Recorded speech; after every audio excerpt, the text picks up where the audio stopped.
Keenam meterai pertama dibuka. Lalu aku melihat anak domba itu membuka yang pertama dari ketujuh meterai itu.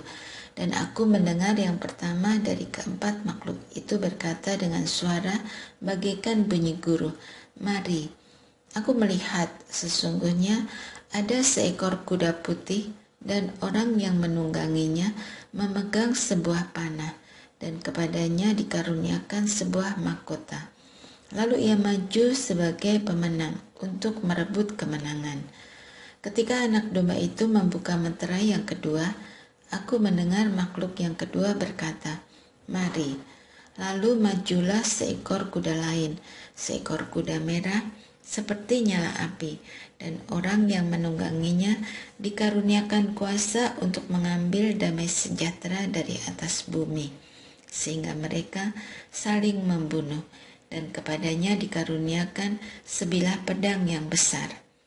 Ketika anak domba itu membuka meterai yang ketiga, aku mendengar makhluk yang ketiga berkata, "Mari."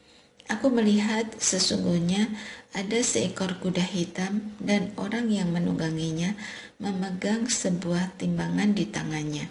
Aku mendengar seperti ada suara di tengah-tengah keempat makhluk itu berkata, "Secupak gandum sedinar dan 3 cupak jelai sedinar, namun janganlah merusak minyak dan anggur itu."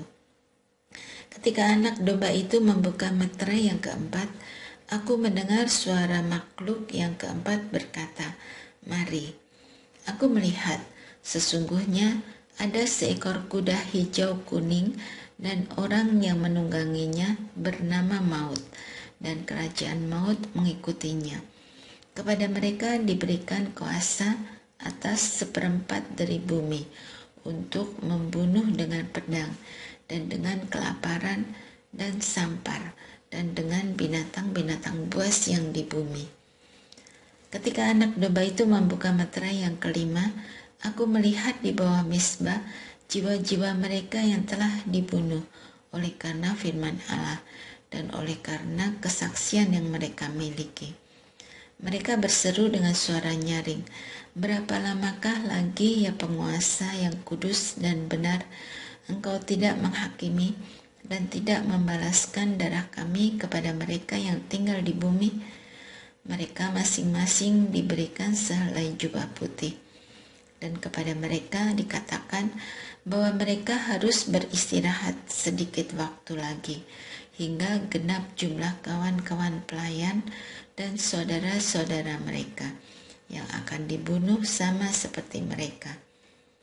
Lalu aku melihat ketika anak domba itu membuka meterai yang keenam, terjadilah gempa bumi yang dahsyat, dan matahari menjadi hitam bagaikan karung dari bulu binatang, dan bulan menjadi merah seluruhnya bagaikan darah. Bintang-bintang di langit berjatuhan ke atas bumi bagaikan pohon ara menggugurkan buah-buahnya yang mentah. Apabila ia diguncang angin yang kencang, langit pun menyusut bagaikan gulungan kitab yang digulung, dan bergeserlah gunung-gunung dan pulau-pulau dari tempatnya. Raja-raja di bumi dan pembesar-pembesar, serta perwira-perwira dan orang-orang kaya, serta orang-orang berkuasa, dan semua budak, serta orang merdeka bersembunyi ke dalam gua-gua dan celah-celah batu karang di gunung. Mereka berkata kepada gunung-gunung dan kepada batu-batu karang itu, "Runtuhlah menimpa kami dan sembunyikanlah kami dari Dia yang duduk di atas tahta dan dari murka anak domba itu. Sebab sudah tiba hari besar murka mereka, dan siapa yang dapat bertahan?" Orang-orang yang dimeteraikan dari bangsa Israel. Setelah itu aku melihat 4 malaikat berdiri pada keempat penjuru bumi, dan mereka menahan keempat angin bumi, supaya jangan ada angin bertiup di darat, atau di laut, atau di pohon-pohon. Lalu aku melihat seorang malaikat lain muncul dari tempat matahari terbit.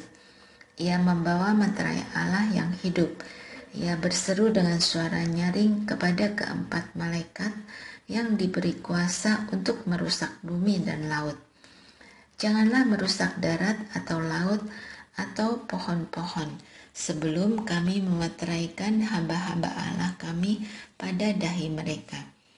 Aku mendengar jumlah mereka yang dimeteraikan itu, 144.000 yang telah dimeteraikan dari semua suku keturunan Israel. Dari suku Yehuda 12.000 yang dimeteraikan. Dari suku Ruben 12.000. Dari suku Gad 12.000. Dari suku Asyir 12.000. Dari suku Naftali 12.000. Dari suku Manasya 12.000. Dari suku Simeon 12.000. Dari suku Lewi 12.000. Dari suku Isakar 12.000. Dari suku Sebulon 12.000. Dari suku Yusuf 12.000. Dari suku Benyamin 12.000. Orang banyak yang tidak terhitung banyaknya. Setelah itu aku melihat, sesungguhnya suatu kumpulan besar orang banyak yang tidak dapat dihitung jumlahnya, dari segala bangsa, suku, umat, dan bahasa, berdiri di hadapan tahta dan di hadapan anak domba, memakai jubah putih dan memegang daun-daun palem di tangan mereka. Dengan suara nyaring mereka berseru, "Keselamatan ada pada Allah kita yang duduk di atas tahta dan pada anak domba." Semua malaikat berdiri mengelilingi tahta dan tua-tua dan keempat makhluk itu. Mereka sujud di hadapan tahta itu dan menyembah Allah sambil berkata, "Amin, puji-pujian, kemuliaan dan hikmat, syukur dan hormat, kekuasaan dan kekuatan bagi Allah kita sampai selama-lamanya. Amin." Lalu salah seorang dari antara tua-tua itu berkata kepadaku, "Siapakah mereka yang memakai jubah putih itu, dan dari manakah mereka datang?" Aku berkata kepadanya, "Tuanku, Tuhan mengetahuinya." Lalu ia berkata kepadaku, "Mereka ini orang-orang yang keluar dari kesusahan yang besar. Mereka telah mencuci jubah mereka dan membuatnya putih di dalam darah anak domba. Karena itu, mereka berdiri di hadapan tahta Allah dan beribadah kepada Dia siang malam di bait sucinya. Ia yang duduk di atas tahta itu akan membentangkan kemahnya di atas mereka. Mereka tidak akan menderita lapar dan dahaga lagi, dan matahari atau panas terik tidak akan menimpa mereka lagi. Sebab anak domba yang di tengah-tengah tahta itu akan menggembalakan mereka dan menuntun mereka ke mata air kehidupan, dan Allah akan menghapus segala air mata dari mata mereka. Meterai yang ketujuh. Ketika anak domba itu membuka meterai yang ketujuh, sunyi senyaplah di surga, kira-kira setengah jam lamanya. Lalu aku melihat ketujuh malaikat yang berdiri di hadapan Allah, dan kepada mereka diberikan 7 sangkakala. Seorang malaikat lain datang dan berdiri dekat mezbah dengan sebuah pedupaan emas. Kepadanya diberikan banyak dupa untuk dipersembahkan bersama doa semua orang kudus di atas mezbah emas di hadapan tahta itu. Asap dupa itu pun naik bersama doa orang-orang kudus itu dari tangan malaikat itu ke hadapan Allah. Lalu malaikat itu mengambil pedupaan itu, mengisinya dengan api dari mezbah dan melemparkannya ke bumi. Meledaklah deru guruh disertai halilintar dan gempa bumi. Keempat sangkakala yang pertama. Kemudian ketujuh malaikat yang memegang ketujuh sangkakala itu bersiap-siap untuk meniup sangkakala. Malaikat yang pertama meniup sangkakalanya, dan terjadilah hujan es dan api bercampur darah. Semuanya itu dilemparkan ke bumi, dan terbakarlah sepertiga dari bumi, sepertiga dari pohon-pohon, dan seluruh rumput hijau. Malaikat yang kedua meniup sangkakalanya, dan ada sesuatu seperti gunung besar yang menyala-nyala oleh api, dilemparkan ke dalam laut. Sepertiga dari laut itu menjadi darah, dan matilah sepertiga dari segala makhluk yang bernyawa di dalam laut, dan musnahlah sepertiga dari semua kapal. Malaikat yang ketiga meniup sangkakalanya, dan jatuhlah dari langit sebuah bintang besar, menyala-nyala seperti obor, dan ia menimpa sepertiga dari sungai-sungai dan mata-mata air. Nama bintang itu ialah Absinthus. Sepertiga dari semua air pun menjadi pahit, dan banyak orang mati karena air itu, sebab sudah menjadi pahit. Malaikat yang keempat meniup sangkakalanya, dan terpukullah sepertiga dari matahari, dan sepertiga dari bulan, dan sepertiga dari bintang-bintang, sehingga sepertiganya menjadi gelap, dan sepertiga dari siang hari tidak terang, dan demikian juga malam hari. Lalu aku melihat dan mendengar seekor burung nasar terbang tinggi di langit, dan berkata dengan suara nyaring, "Celaka, celaka, celakalah mereka yang tinggal di bumi, oleh karena bunyi sangkakala yang masih akan ditiup ketiga malaikat lain." Sangkakala yang kelima. Lalu malaikat yang kelima meniup sangkakalanya, dan aku melihat sebuah bintang yang telah jatuh dari langit ke atas bumi, dan kepadanya diberikan anak kunci lubang jurang maut. Ia membuka pintu lubang jurang maut itu, lalu naiklah asap dari lubang itu, bagaikan asap perapian besar, dan matahari dan angkasa menjadi gelap oleh asap lubang itu. Dari asap itu keluarlah belalang-belalang ke atas bumi, dan kepada mereka diberikan kuasa sama seperti kuasa kalajengking-kalajengking di bumi. Kepada mereka dipesankan supaya mereka jangan merusak rumput-rumput di bumi atau tumbuh-tumbuhan ataupun pohon-pohon, melainkan hanya manusia yang tidak memakai meterai Allah di dahinya. Mereka diperkenankan bukan untuk membunuh manusia, melainkan hanya untuk menyiksa mereka selama 5 bulan. Dan siksaan itu seperti siksaan kalajengking apabila ia menyengat manusia. Pada masa itu orang-orang akan mencari maut, tetapi mereka tidak akan menemukannya. Dan mereka akan ingin mati, tetapi maut lari dari mereka. Rupa belalang-belalang itu sama seperti kuda yang disiapkan untuk peperangan, dan di atas kepala mereka ada sesuatu yang menyerupai mahkota emas, dan muka mereka sama seperti muka manusia, dan rambut mereka sama seperti rambut perempuan, dan gigi mereka sama seperti gigi singa, dan dada mereka sama seperti baju sirah. Dan bunyi sayap mereka bagaikan bunyi kereta-kereta yang ditarik banyak kuda yang sedang lari ke medan peperangan. Ekor mereka sama seperti kalajengking dan ada sengatnya, dan di dalam ekor mereka itu terdapat kuasa mereka untuk menyakiti manusia selama 5 bulan.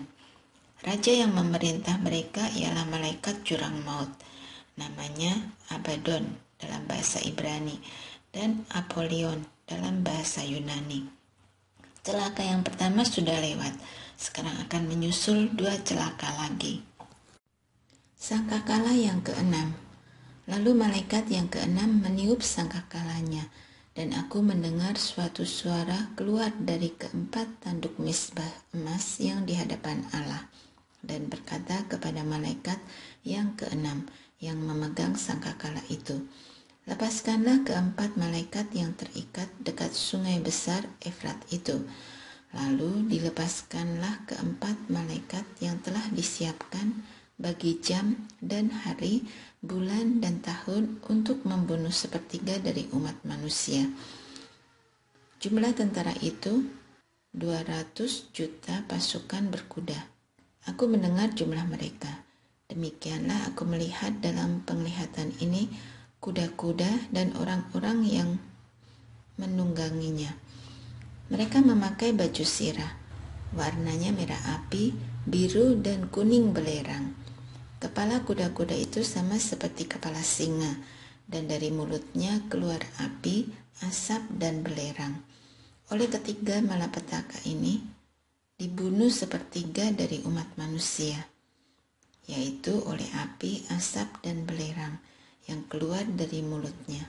Sebab kuasa kuda-kuda itu terdapat di dalam mulutnya dan di dalam ekornya, sebab ekornya sama seperti ular dan berkepala. Dengan kepala itu mereka mendatangkan kerusakan. Manusia lain yang tidak mati oleh malapetaka itu tidak juga bertobat dari perbuatan tangan mereka. Mereka tidak berhenti menyembah roh-roh jahat dan berhala-berhala, dari emas dan perak, dari perunggu, batu, dan kayu yang tidak dapat melihat atau mendengar atau berjalan.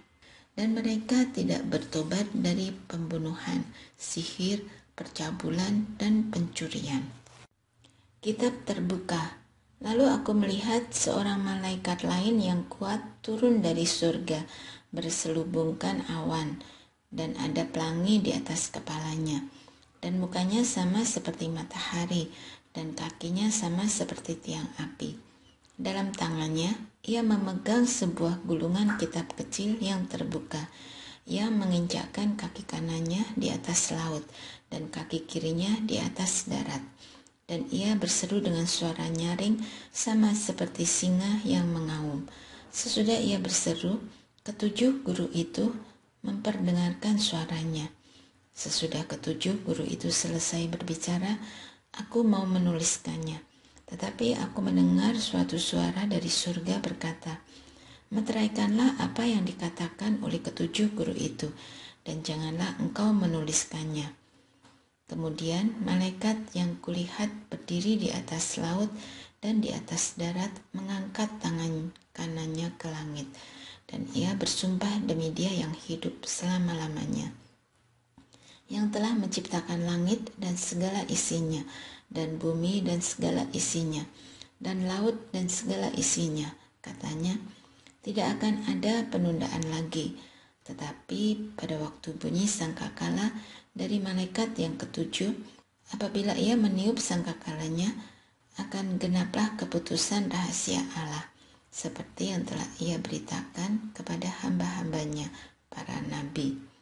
Suara yang telah kudengar dari surga itu berkata lagi kepadaku, "Pergilah, ambillah gulungan kitab yang terbuka di tangan malaikat yang berdiri di atas laut dan di atas darat itu." Lalu aku pergi kepada malaikat itu dan meminta kepadanya supaya ia memberikan gulungan kitab itu kepadaku. Katanya kepadaku, "Ambillah dan makanlah. Ia akan membuat perutmu terasa pahit, tetapi di dalam mulutmu ia akan terasa manis seperti madu." Aku pun mengambil kitab itu dari tangan malaikat itu dan memakannya. Di dalam mulutku kitab itu terasa manis seperti madu, tetapi sesudah aku memakannya, perutku menjadi pahit rasanya. Lalu mereka berkata kepadaku, "Engkau harus bernubuat lagi tentang banyak bangsa, umat, bahasa, dan raja." Dua saksi Allah. Kemudian diberikanlah kepadaku sebatang buluh seperti tongkat pengukur dengan kata-kata berikut, "Bangunlah dan ukurlah bait suci Allah, mezbah dan mereka yang beribadah di dalamnya. Namun, kecualikan halaman bait suci yang di sebelah luar. Janganlah engkau mengukurnya, karena ia telah diberikan kepada bangsa-bangsa lain, dan mereka akan menginjak-injak kota suci selama 42 bulan. Aku akan memberi tugas kepada dua saksiku, supaya mereka bernubuat sambil berkain kabung 1260 hari lamanya. Merekalah kedua pohon zaitun dan kedua kaki pelita yang berdiri di hadapan Tuhan semesta alam. Jikalau ada orang yang hendak menyakiti mereka, keluarlah api dari mulut mereka, menghanguskan semua musuh mereka. Jikalau ada orang yang hendak menyakiti mereka, orang itu harus mati secara demikian. Mereka mempunyai kuasa menutup langit, supaya jangan turun hujan selama mereka bernubuat. Mereka mempunyai kuasa atas segala air untuk mengubahnya menjadi darah dan untuk memukul bumi dengan segala jenis malapetaka setiap kali mereka menghendakinya. Bila mana mereka telah menyelesaikan kesaksian mereka, binatang yang muncul dari jurang maut akan memerangi mereka, mengalahkan dan membunuh mereka. Mayat mereka akan terletak di jalan raya kota besar, yang secara simbolis disebut Sodom dan Mesir. Tempat Tuhan mereka juga disalibkan. Orang-orang dari segala bangsa, suku, bahasa, dan umat melihat mayat mereka selama 3,5 hari, dan orang-orang itu tidak memperbolehkan mayat mereka dikuburkan. Mereka yang tinggal di bumi bergembira atas mereka itu, dan berpesta dan saling mengirim hadiah, karena kedua nabi itu telah merupakan siksaan bagi semua orang yang tinggal di bumi. 3,5 hari kemudian, masuklah roh kehidupan dari Allah ke dalam mereka, sehingga mereka bangkit dan semua orang yang melihat mereka menjadi sangat takut. Lalu kedua nabi itu mendengar suatu suara yang nyaring dari surga, berkata kepada mereka, "Naiklah kemari." Lalu naiklah mereka ke surga, diselubungi awan, disaksikan oleh musuh-musuh mereka. Pada saat itu terjadilah gempa bumi yang dahsyat, dan 1/10 bagian dari kota itu roboh, dan 7.000 orang mati oleh gempa bumi itu. Dan orang-orang lain sangat ketakutan, lalu memuliakan Allah yang di surga. Celaka yang kedua sudah lewat, lihatlah, celaka yang ketiga segera menyusul. Sangkakala yang ketujuh, nyanyian puji-pujian para tua-tua.